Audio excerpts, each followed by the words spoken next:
여기 누군가의 모습을 그리려는 한 청년이 있다. 해초의 이미지가 정말 서서히 떠오르기보다는 약간 지금 약간 몽타주된 듯한 느낌이 좀 들어요. 1300년이라는 세월이 저와 그분을 가로막고 있는 그 세월이 참 긴 세월이구나라는 생각도 문득문득 들기도 하고 너무 좀 야박해요. 단서가 너무 많이 없어요. 대학원에서 회화를 전공하는 한 청년이 희초의 얼굴을 그리려 한다. 주어진 단서는 오직 1300년 전 인도로 떠났던 희초가 20살 청춘이었다는 것과 오늘날 그 길을 따랐던 또 다른 청춘들의 모습뿐이다. 누군가의 얼굴을 그린다는 것은 그의 생각과 그의 말과 그가 보고 느낀 것도 그려낼 수 있는 것일까? 해동 최초의 세계인 희초. 그 청춘의 품은 뜻이 궁금하다. 그의 얼굴이 궁금하다.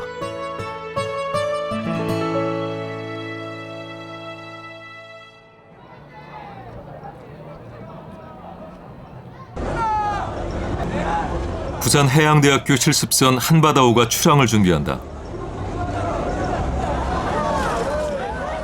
45일간의 해양 실크로드 대장정을 떠나는 수많은 청춘들. 긴 여정의 시작은 언제나 익숙한 것들과의 이별이다.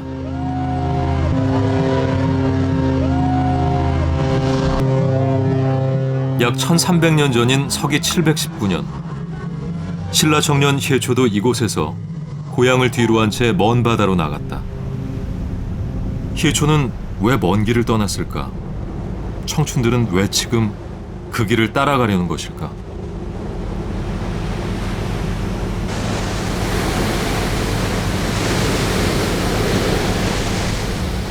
바다는 넓은 길을 내주었지만 그 길을 찾는 것은 인간의 몫이다.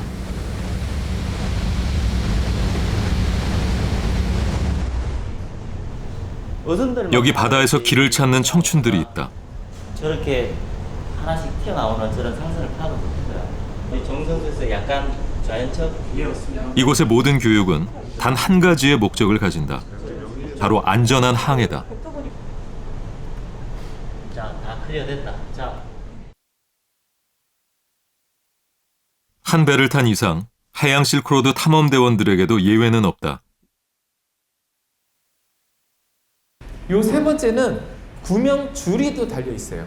이게 자기 점화등인데 언제 돌변할지 모르는 바다에서 만약을 준비하는 것은 반드시 필요하다. 그렇다면 왜 인간은 위험을 무릅쓰고 굳이 바다로 나가려는 것일까? 일어나세요. 일어나셔서 하시면 돼요. 이제 일어나셔서 조심하시고요. 그것은 인생을 항로에 비유하는 것과 무관치 않다. 여기가 지금 퍼펙트. 바다를 향해 나아가는 것은 혼자 어쩌면 인간의 운명일지도 모른다. 가장 체온을 유지하는 데 가장 효과적입니다. 훈련, 퇴선 훈련. 실제 긴급 상황을 가정한 퇴선 훈련. 퇴선 상황에서도 선장은 마지막까지 배를 지킨다. 지금 퇴선 시도가 발령되고 마지막 고정까지 인원 보고하는데 걸리는 시간이 약 3분 18초입니다. 3분 18초. 한 달에 한 번씩 실시하는 퇴선 훈련. 정해진 시간 안에 퇴선 준비를 못하면 훈련은 무한 반복된다.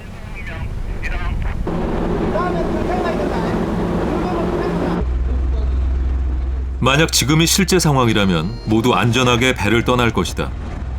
하지만 인생이란 긴 항해에서는 아무리 긴급한 상황이라도 절대 배를 버릴 수 없다.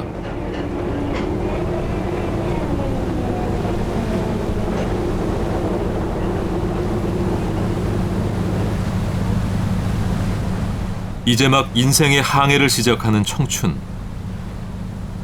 그가 희초의 얼굴을 그리려는 것은 인생의 지도를 그리려는 것과 같다. 처음에는 설레는 마음이 있다가 그 다음에 가면 갈수록 좀 망망대해에 나가면서 그런 두려움이 있을 거라고 생각을 했거든요. 근데 오히려 지금은 좀 반대인 게 처음에 오히려 무서웠어요. 육지와 멀어져 가는 걸 바라볼 때 그 느낌. 근데 오히려 지금은 저희가 날씨가 좋아서 그런 건지 모르겠는데 이 바다 자체가 너무 아름답게 느껴지거든요. 제가 심해 공포증이 있어요. 지금도 가판 가면은 그 약간 깊은 물이 보면은 안에서 누가 나 쳐다보는 것 같고 아니면 누가 나 잡아당길 것처럼 그런 게 있어서 좀 무섭긴 한데 워낙 어디 가는 걸 좋아하는 성격이어서 호기심이 무서움보다 더 크니까 괜찮더라고요.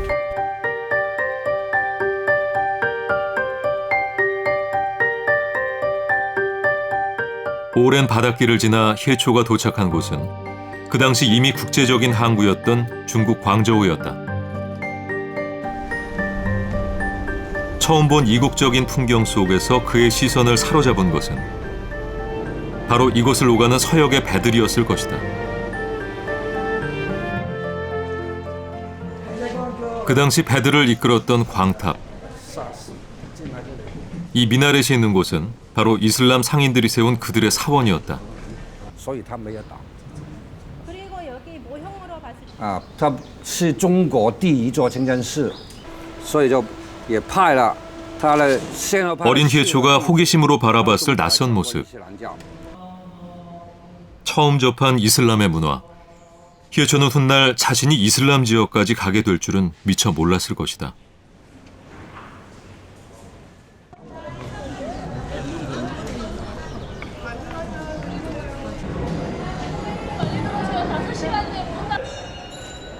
희초가 먼 중국 당나라까지 와서 얻고자 했던 것은 바로 부처의 가르침이었다. 그리고 그의 간절한 바람은 인도 승려 금강지를 만나 이루어진다. 그거 보면 대체 다 여기를 떠나서 우리부터 여기 와서 2, 3년 스님이 금강지 스님이 여기 와서 몇 년 동안 주석한다. 주석이라는 게 이제 불교에서 여기 계신단 말이에요. 몇 년간 주석하셨다고 해요. 그 말을 들어서 금강지. 그래서 제 영에 금강지라도 여러분이 계세요. 그래서 확인하니까 결국 그 금강지가 틀림없어요. 보리수 아래에서 부처와 같은 깨달음을 기다리던 희초. 4년간의 중국 유학을 마친 그의 시선은 이미 고향 신라가 아닌 다른 곳을 향해 있었다. 마음에 돋아난 구법의 열망은 그를 부처의 나라로 이끌었다.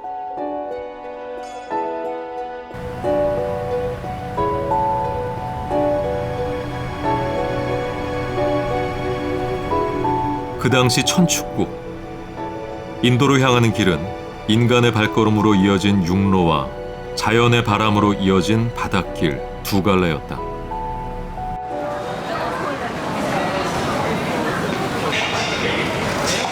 이정표를 따라가는 탐험대원들. 우리가 여기다 꽁리안시안 아까 여기였잖아. 아 이거 문화공원이다. 하지만 정해진 길이라도 낯선 길을 간다는 것은 그리 쉬운 일이 아니다.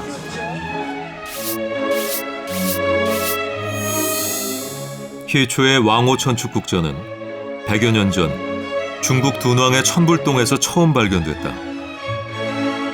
인도를 여행하고 다시 중국으로 돌아온 여정의 기록으로 마르코폴로의 동방병문록에 견줄 만큼 귀중한 문화유산이다.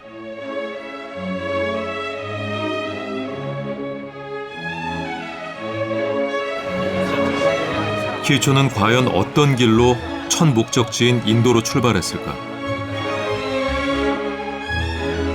희초의 중국에서 인도까지의 여정은 불행히도 정확히 알 수는 없다. 안타깝게도 현재 앞과 뒤가 떨어져 나간 일부만 남아있기 때문이다.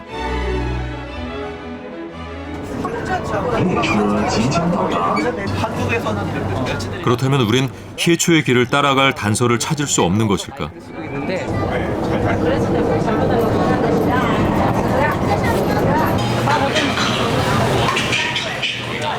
다행히 다른 기록에서 그 실마리를 찾을 수 있다.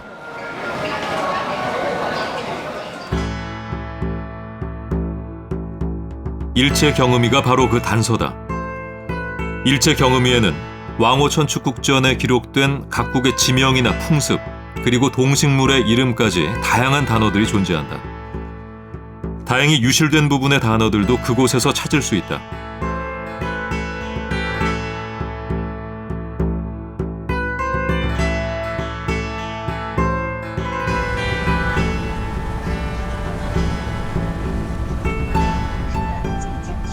일체 경음위에서 찾은 단어들은 청춘들과 희초를 이어주는 일종의 다리와 마찬가지다. 유실된 부분에서 찾아낸 단어들,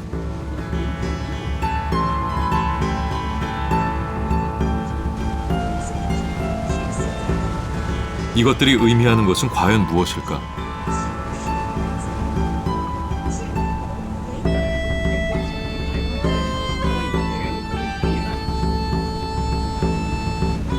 발해,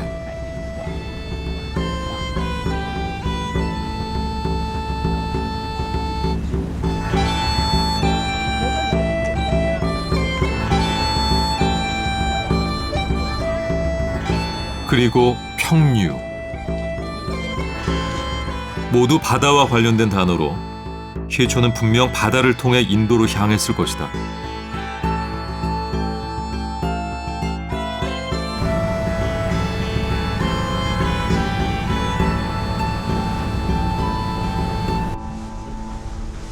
다시 먼 바다로 나온 탐험대.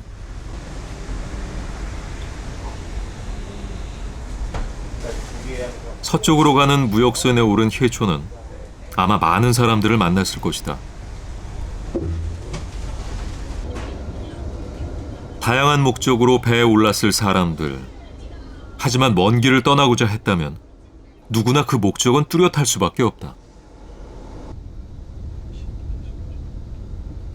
이제 워낙에 성격이 안으로 이렇게 들어가는 내성적인 성격이고 이제 소심하다고 할 수 있을 정도니까 이제 남의 눈을 의식을 해서 저 사람한테 잘 보여야 된다 이런 강박관념 같은 게 제가 되게 심하거든요. 네, 이번 탐험에서 그런 부분도 조금씩 더 나아졌으면 하는 바람도 있죠, 저는.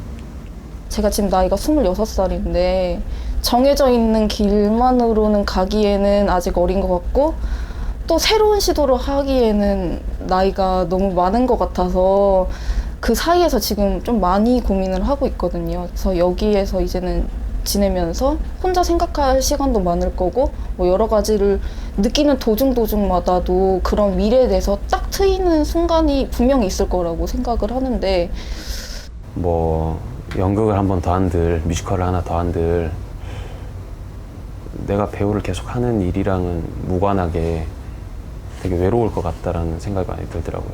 그러니까 본인 스스로를 좀 모른다는 생각을 많이 했어요. 그래서 난 배우인데 난 내 자신을 너무 모르는구나. 나를 너무 외롭게 만드는구나 스스로. 그래서 그런 것 때문에 이거를 오게 됐죠, 사실은. 목적이 뚜렷한 여행은 맑은 하늘에 별을 좇는 배와 같다. 그렇다면 인도로 향하던 희초의 첫 번째 경유지는 과연 어디였을까? 그 역시 일체 경음위에 수록된 단어에서 찾을 수 있다.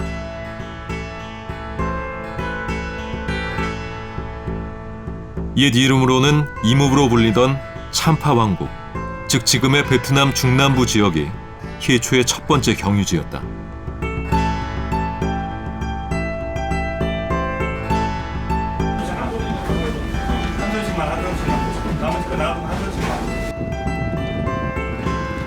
하선을 준비하는 탐험대원들.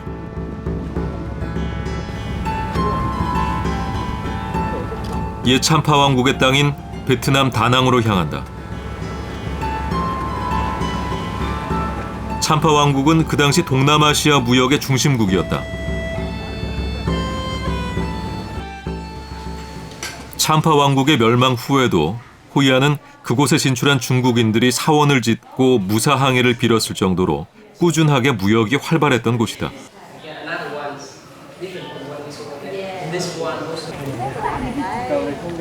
그 밖에 일본인들과 다른 아시아 국가들도 이곳으로 진출해 호이안은 주변 지역의 다양한 문화가 공존할 수 있었다.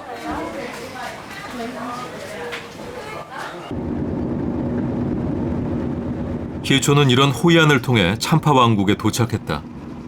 그리고 아마 바로 물길을 거슬러 그가 궁금해했던 참파 왕국의 성지로 향했을 것이다.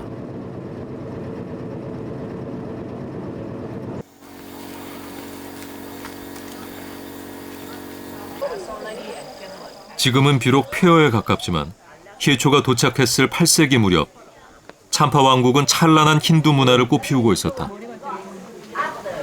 대단한데.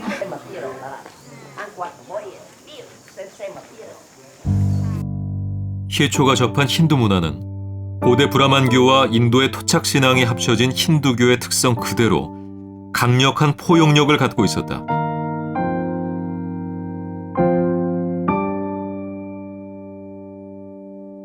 주변의 다양성을 흡수하는 이런 힌두교의 모습에 아마 희초는 큰 충격을 받았을 것이다.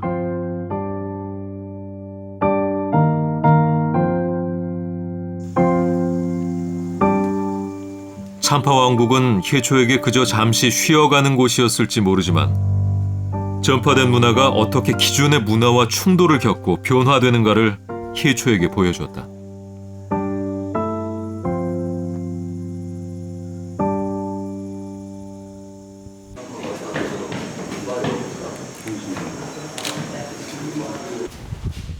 하지만 희초가 진정으로 바랐던 모습은 바로 이런 것이 아니었을까?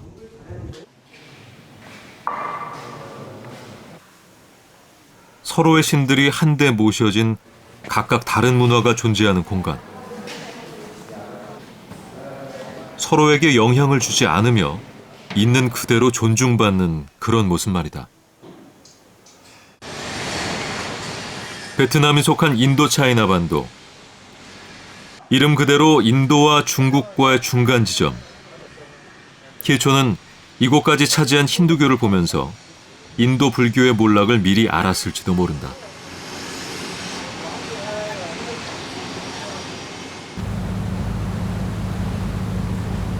적도의 하늘. 적도의 바다를 지나며 바다의 신에게 올리는 적도제를 준비하고 있다.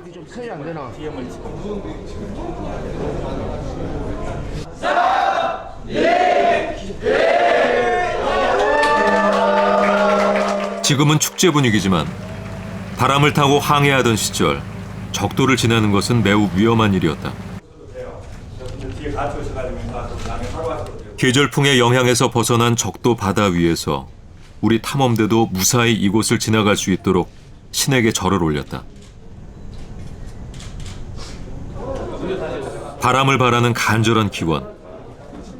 바람이 없으면 바다는 잔잔하지만 절대 앞으로 나아갈 수 없다. 청춘도 시련이 없다면 결코 앞으로 나아갈 수 없다.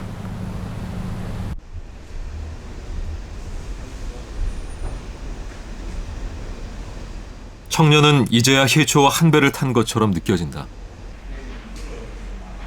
왕호천주 국전을 읽어보고 느낀 것은 당신이 좀 소박한 사람이라는 느낌이 들었습니다. 당신이 거기를 갔다 오고 그 다음에 그것을 글로 남긴 게 굉장히 담백하더라고요. 이것을 봤다. 여기 나라 왕은 뭐 코끼리를 몇 마리 갖고 있다.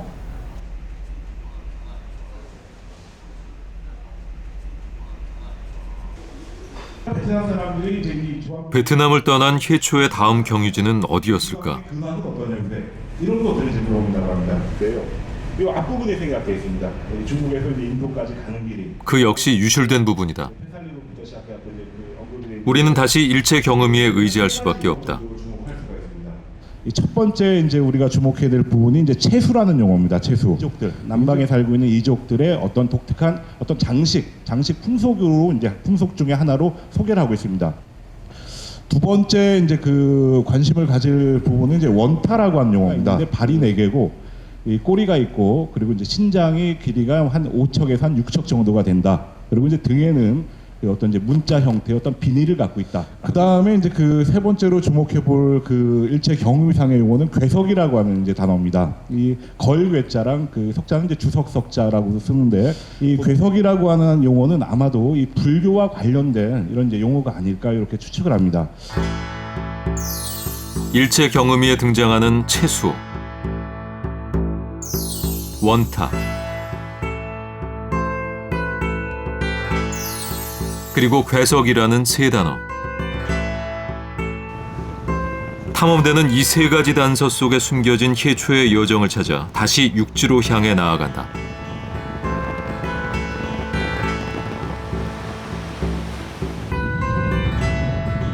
인도네시아 자카르타. 이곳은 현재 이슬람의 나라다.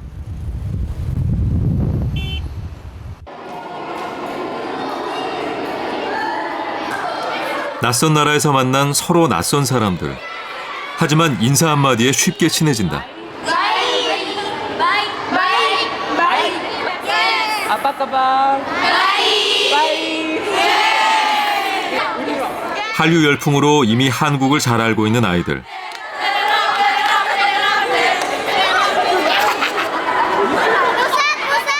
하지만 희초가 정말 이곳에 왔었다면 자신의 고향 신라를 아는 이들을 만나기 어려웠을 것이다. 아나콘다처럼 이렇게 길어요.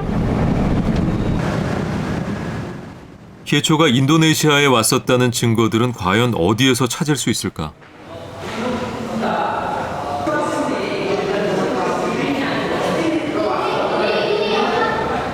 다행히 희초가 방문했을 당시 이곳은 불교를 신봉하던 스리위자야 왕국이었다.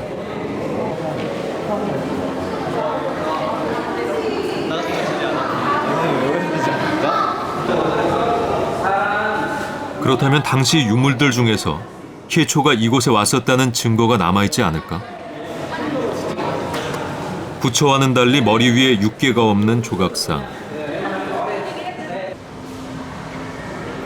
과연 이 사람은 누구일까? 그는 당시 이곳에 머물렀던 불교 수행자가 틀림없다. 수행자의 조각상에서 궤적이란 단서를 찾아냈다.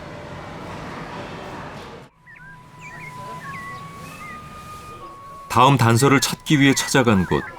이곳에 숨겨진 단서는 무엇일까? 이렇게 여자분 여성스러워요. 인도네시아 전통 복장의 여인. 언뜻 보기에도 독특한 머리 장식이다. 이런 장식은 여러 곳에서 남아있다.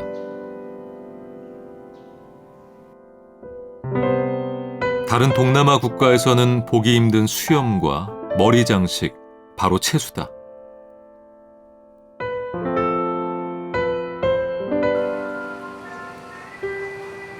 마지막 단서인 원탄은 동물원에서 찾을 수 있었다. 일체 경음이에서 언급한 파충류, 유일하게 인도네시아 근역에만 존재하는 동물로 분명 희초의 관심을 끌었을 것이다. 바로 오늘날 비아왁이라 불리는 원타다. 희초는 불교 국가였던 이곳에서 인도로 가기 위해 여러 가지 준비를 했다. 인도의 말과 풍습 등을 배우고 다양한 정보도 얻을 수 있었다.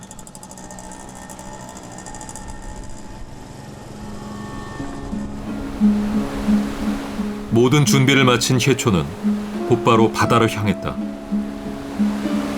거친 파도에 몸을 맡기고 거친 바람에 길을 묻는 작은 목선 위의 희초.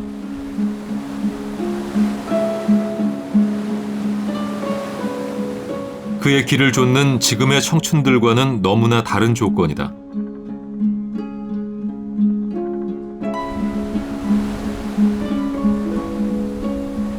그러나 시간을 거슬러 함께 인도로 향하는 우리의 목적은 같을 수밖에 없었다.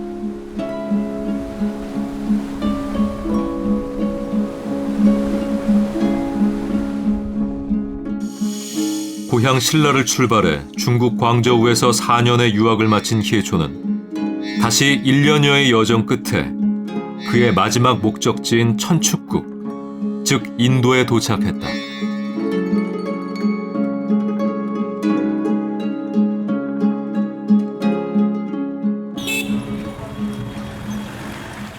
인도에 도착한 청춘들.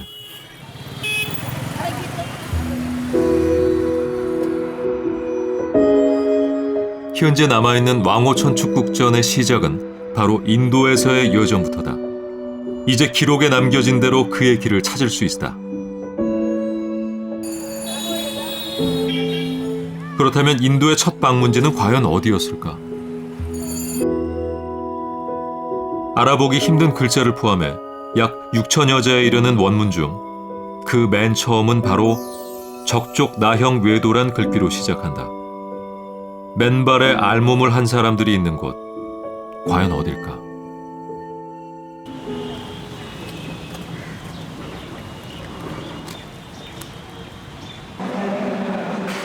희초가 인도를 방문한 구체적인 목적은 바로 부처의 흔적을 간직한 불교 8대 성지의 불탑을 직접 돌아보는 일이었다.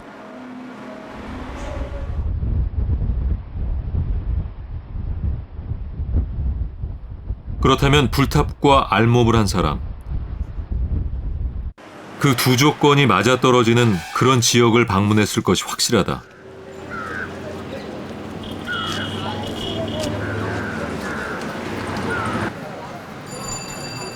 그곳이 바로 폐사리국, 지금의 바이샬리다. 자이나교의 성지이기도 한 바이샬리. 지금도 자이나교의 성직자는 어떤 옷도 몸에 걸치지 않는다. 인도에 도착하자마자 마주쳤을 이교도들의 모습. 희초는 이런 신기한 천축국의 모습들을 비교적 자세하게 기록했다.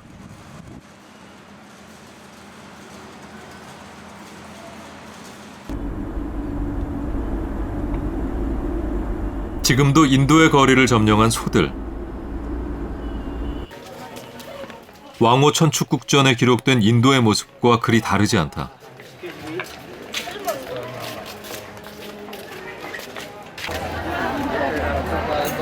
(1300년) 전에 희초도 보았을 모습들. 그와 똑같은 것을 본다지만 청춘들은 그리 기쁘지 않다.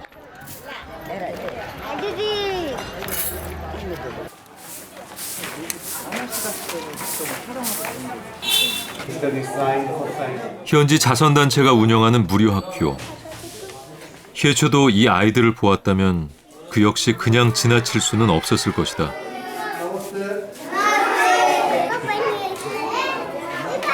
주어진 삶을 그저 업보라 여기며 사는 사람들에게 희초의 도전은 그 자체로 커다란 선물이 됐을 것이다.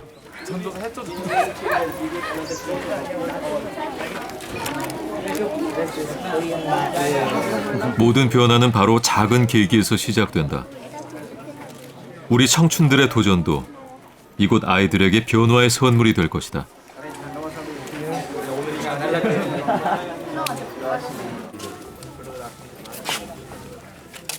왕호 천축국전은 8세기 인도의 변화를 매우 상세하게 기록했지만 정작 희초에 대한 연구는 아직 미미한 수준이다. 내용은 중국은 인도와 관련된 어떤 희초보다 몇십 년 앞서 이곳을 방문했던 중국 승려 현장. 그의 얼굴을 통해서라도 희초의 모습을 찾아낼 수 있을까? 이곳의 주인공 현장은 희초와 달리 웅장한 기록으로 남아있다.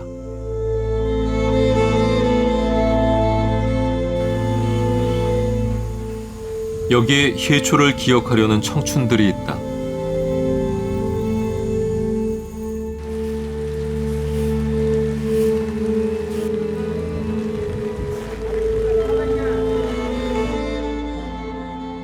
아직도 잘 모르겠어요. 아직도 낯설거든요.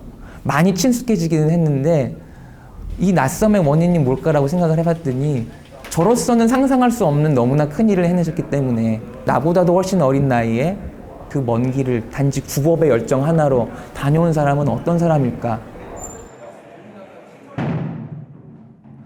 이곳에 모인 사람들은 과연 희초를 어떤 사람으로 알고 있을까?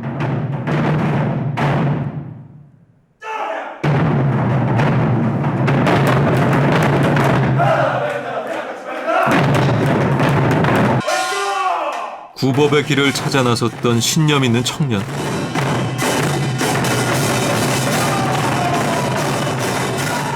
낯선 곳을 여행했던 용감한 이방인. 어떤 사람이든 상관없다. 도전했던 청춘이라면 박수는 그의 몫이다.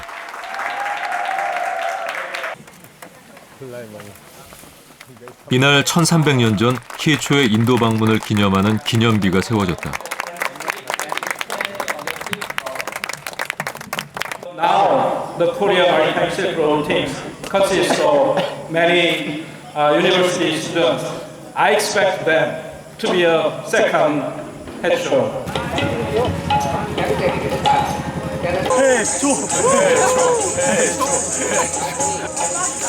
제2의 희초가 되기 위해서는 아직 남아있는 그의 여정을 따라가야 한다.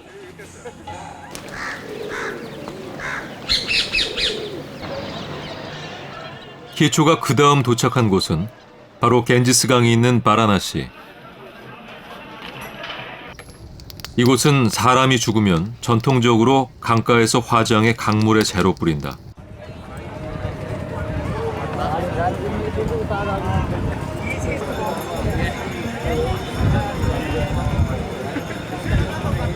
희초는 고향에서도 그리고 먼 길을 떠나와서도 많은 죽음을 목격했을 것이다.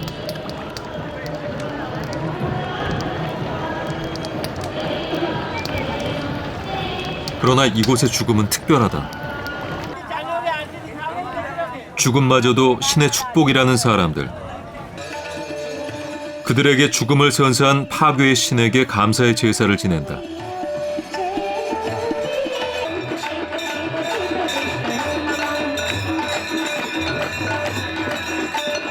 누구나 태어나면 죽어야 하지만 청춘과 죽음은 교집합이 없다.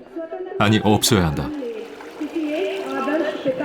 제가 뭐 지금 잘 못하고 남들보다 못하고 뭐 어디가 부족하고 이런 생각 많이 하잖아요, 사람이. 근데 일단 어리다는 거, 나이가 어리다는 거가 하나의 가능성인 것 같아요, 사람에게 있어서. 그 청춘이 어떻게 보면은 지금 저희 나이 또래 사람들이 다 가지고 있는 가능성이지 않을까. 네.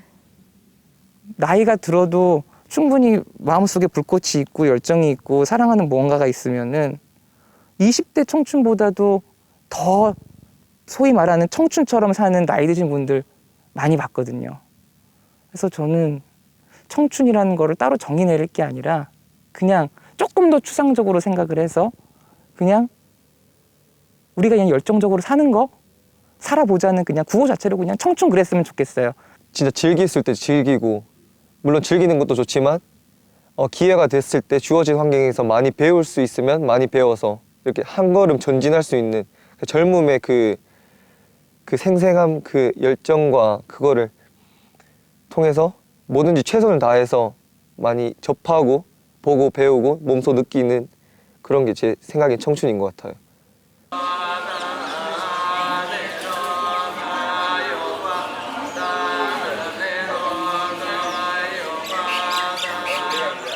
바라나시에서 죽음을 보았던 희초는 깨달음에 대한 열망이 더해졌을 것이다.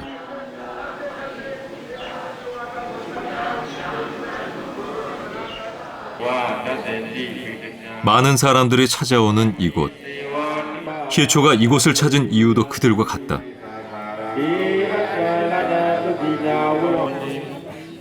바로 부처가 깨달음을 얻었다는 그 보리수.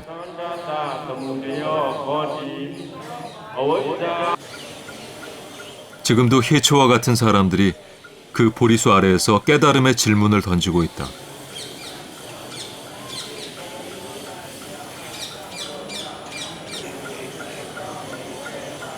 그들은 왜 이곳에서 젊음의 시간을 던지고 있을까?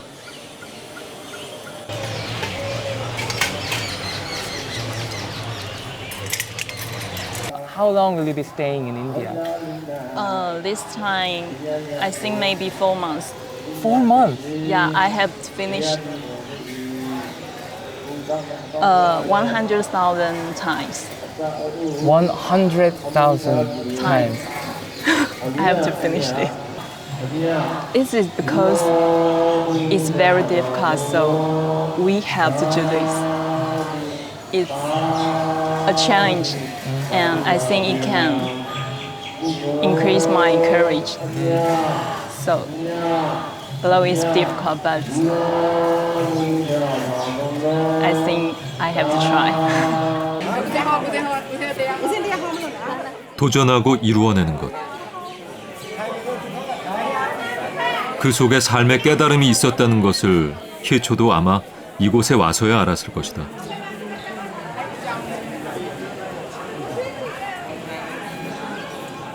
지금까지의 도전이 스스로 강하게 만들었다는 기쁨을 그는 환희의 시로 남겼다.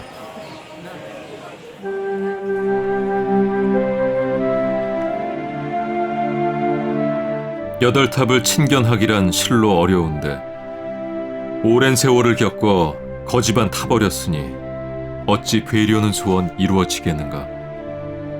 하지만 바로 이 아침 내 눈으로 보았노라.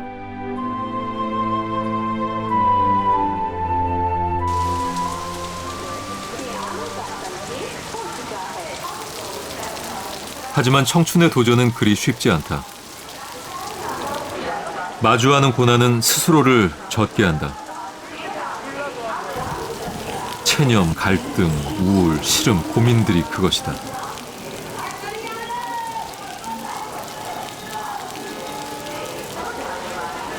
인도 여정의 막바지, 쏟아지는 폭우에 모든 것이 피곤하고 혼란하다.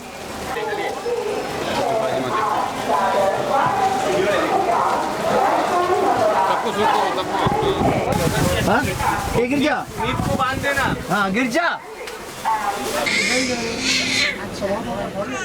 무려 21시간의 긴 기차 여행 앞에서 낯선 사람들의 시선은 어깨에 짊어진 짐처럼 무겁고 부담스럽다.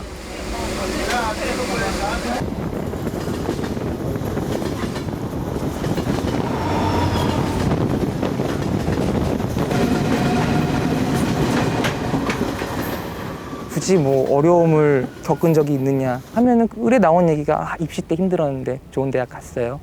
뭐 군대 2년 잘 버텼습니다. 아직 저는 그 정도 얘기밖에 없어요. 어떻게 보면 부끄러운 얘기일 수도 있을 것 같은데, 왜냐하면 저보다 훨씬 더 어려운 상황에 있고 힘들게 사는 사람들을 많이 보고 느끼고 있기 때문에 저 정도 되는 이런 생활을 하면서 힘들다라는 거는 좀 미안해요. 사치 같고.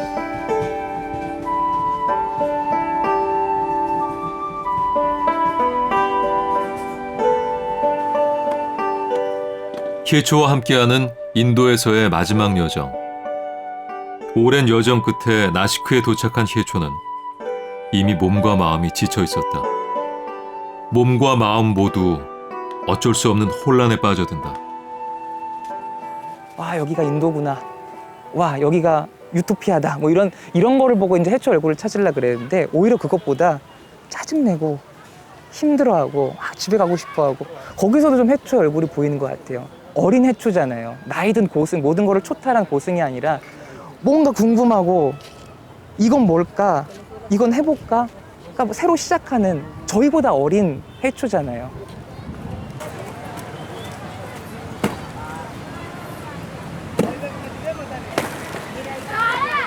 눈앞에 나타난 정겨운 풍경들.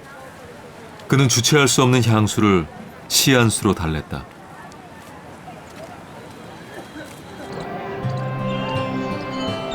내 나라는 하늘가 북쪽에 있고 남의 나라는 땅끝 서쪽에 있네. 일남에는 기러기마저 없으니 누가 소식 전하려 계림으로 날아가리.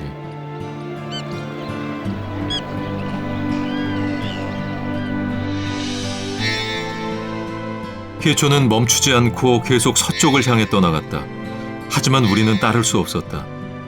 인간의 분쟁 때문이다.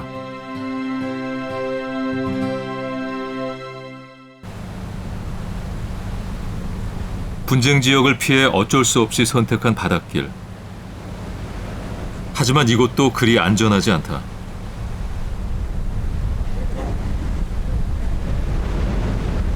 해적의 출몰이 빈번한 인도양에서 우린 스스로를 지킬 수밖에 없다.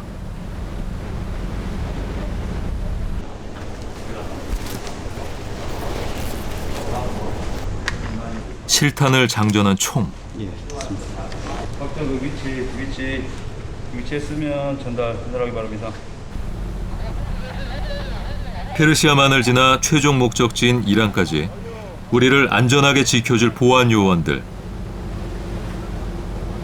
해적의 출몰에 불안한 국제 정세까지 한시도 긴장을 늦출 수 없다. 신호처럼 항상 뭐 지금부터 이제 상황 종료되면은 이제 군무는 원래대로 투입되고 이렇게 합시다. 오케이? 고생하셨습니다. 철통 같은 경계 속에 무사히 최종 목적지에 도착한다.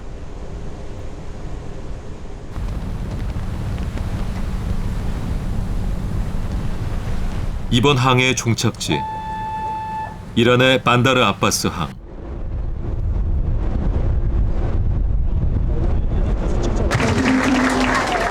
수많은 사람들이 탐험대를 환영하기 위해 이곳에 모였다. 희초가 도착했을 당시 이곳은 커다란 변화가 일고 있었다. 기원전 330년경 알렉산더 대왕의 침공으로 사라진 페르시아는 그 이후 550여 년 만에 다시 등장했다. 희초가 방문했던 파사가 바로 이 사산조 페르시아다. 납쉐로스탐에는 로마 군대를 물리치고 황제까지 무릎 꿇게 만들 만큼 강력했던 사산조 페르시아의 기록이 남아있다. On this wall, we can see the glory of the Persia after the invasion of Alexander. They again had empire, another empire, Sasanian Empire, and they were Persian too.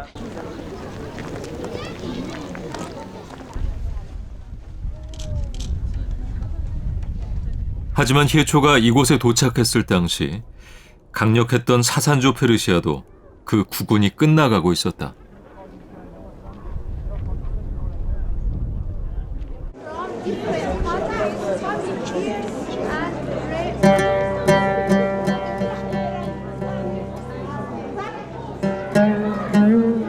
끝없는 번영을 누릴 것처럼 주변국들을 거느리고 막대한 조공을 받던 페르시아 제국은 자신들의 낙타나 방목하며 살아가던 아랍 세력에게 끝내 굴복한 채 이슬람화 돼버리고 만다.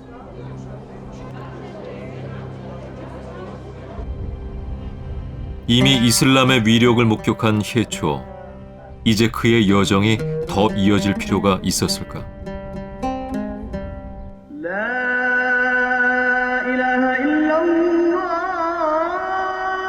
희초는 페르시아를 지나 아랍 세계로 향했다.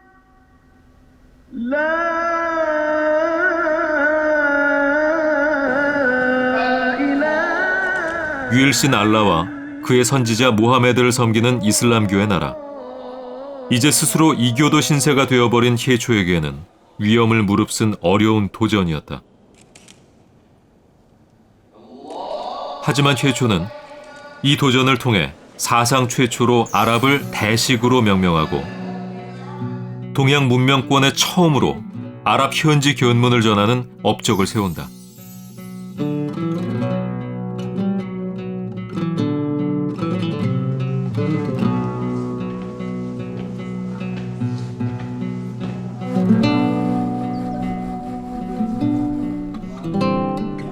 그렇다면 희초는 아랍의 어디까지 방문했을까? 대부분의 학자들은 대식국의 일부였지만 현재는 이란 지역인 니시아푸르까지로 추정하고 있다.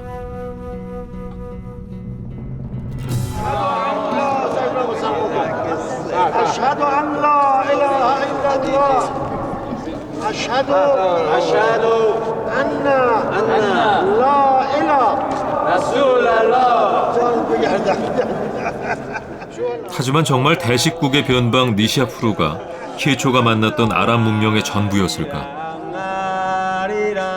알라후 악발.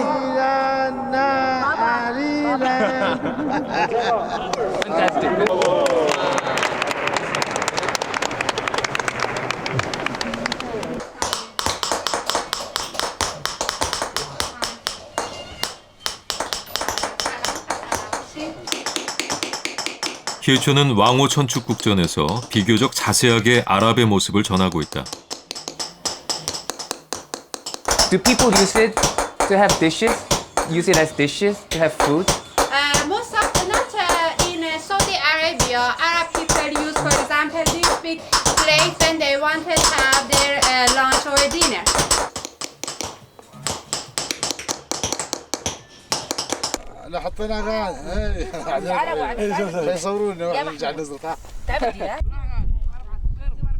큰 접시를 이용하는 식사 풍습은 대표적인 아랍 민족들의 식사 방법이다.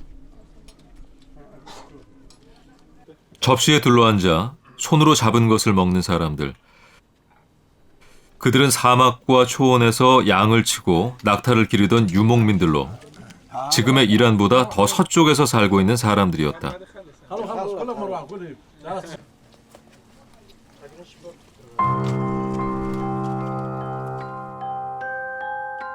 히초는 왕호천축국전에서 페르시아보다 더 서쪽에 있는 소볼림국 대불림국에 대해서도 기록하고 있다.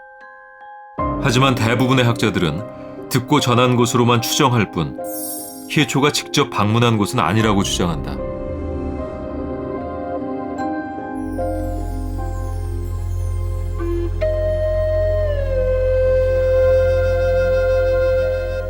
그러나 그동안 만나왔던 청춘 히초는 분명 우리가 알고 있는 니샤푸르란 곳에서 멈춰서지는 않았을 것이다. 죽음과 깨달음을 지나온 청춘의 힘찬 발걸음은 그에게 더 먼 곳을 바라보게 했을 것이다.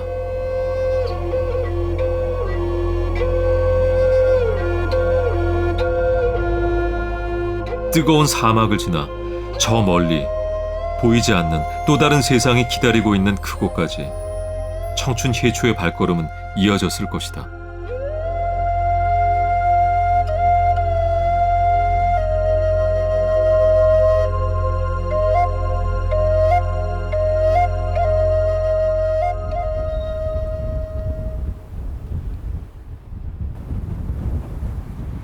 중국으로 돌아온 히초는 밀교의 경전을 연구하는 일에 매진했다.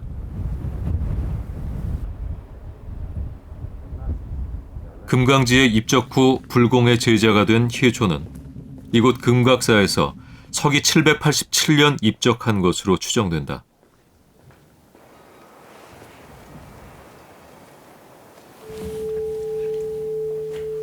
그는 끝내 고향 신라로 돌아오지 않고 이곳에서 생을 마감했다.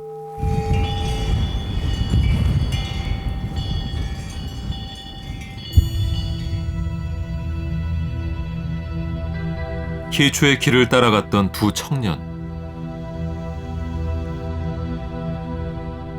직접 그린 히초의 초상화를 들고 옛 고승들의 영정을 모신 조사당을 찾았다.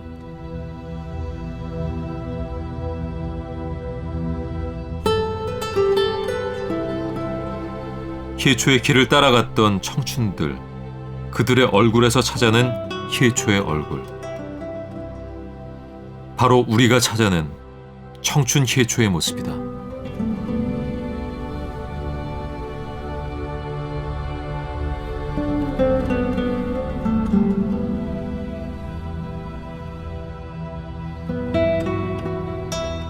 히초의 길을 따르며 그의 모습을 찾았던 우리. 이제 우리가 청춘으로 돌아온 히초에게 처음이자 마지막 인사를 건넨다. 신라 금관 전시품 기증, 문화교류, 히초 도서관 현판식, 태양 실크로드 세미나. 모두 히초의 길을 다시 단단하게 다지는 우리의 노력이었다. 정말 결심한 게 많았어요. 나는 무슨 일을 할 거고 사람들을 도울 거야. 앞으로는 이제 이렇게 안 할 거고 지금까지 내가 못했던 사람들한테 어떤 걸 해주고 어떤 태도로 사람들을 대할 거야. 제가 거기서 목표하고 꿈꿔왔던 것처럼 해초라는 이름 걸고 멋있게 살아갈게요. 저보다도 훨씬 더 옛날 사람이지만 21세기에 저는 그 옛날 사람한테 굉장한 열정을 배웠고 그 열정을 배움으로써 앞으로 제가 어떻게 살아나가야 될지에 대해서 다시 한번 생각할 수 있는 계기가 됐던 것 같습니다. 해초 루트라는 게 광저우를 시작으로 이란까지 가는 게 해초 루트라는 게 루트가 아니고 그냥 내 열정을 찾아서 내가 궁금한 것을 찾아서 가보는 길이 그것이 해초 루트인 것 같습니다. 내가 원하고 궁금한 것이 만약에 뭐 우리나라 제주도에 있다, 부산에 있다 그러면은 서울에서 부산까지 가는 길이 나만의 해초 루트일 수도 있을 것 같아요. 그래서 그것을 느꼈기 때문에 아마 우리 세대도 조금 더 책임감 있게 나만의 해초 루트를 닫기 위해서 한번 당신과 같은 사람이 되기 위해서 한번 노력해 보겠습니다. 고마워요.